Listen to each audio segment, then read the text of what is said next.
பெயர் மாதேஸ்வரன்.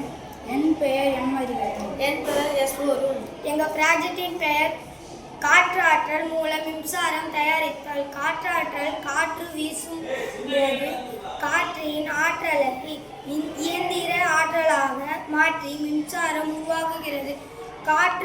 காற்றாற்றலின் பிளேடுகள் சுற்றி ஜெனரேட்டரை இயக்கி மின்சாரம் உருவாகுகிறது. காற்று வீசும் பொழுது காற்றாற்றல் இயந்திர ஆற்றலாக மாறுகிறது. பிளேடுகள் சுற்றி ஜெனரேட்டர் இயங்குகிறது. மின்சாரம் உருவாகுகிறது. கிராமங்களில் அடிக்கடி மின்சாரம் இல்லாமல் மக்கள் அவதிப்படுகின்றனர். மருத்துவமனையில் ஆபரேஷன் செய்யும் பொழுது தடையில்லாத மின்சாரம் கிடைக்க எங்கள் ப்ராஜெக்ட் உதவும்.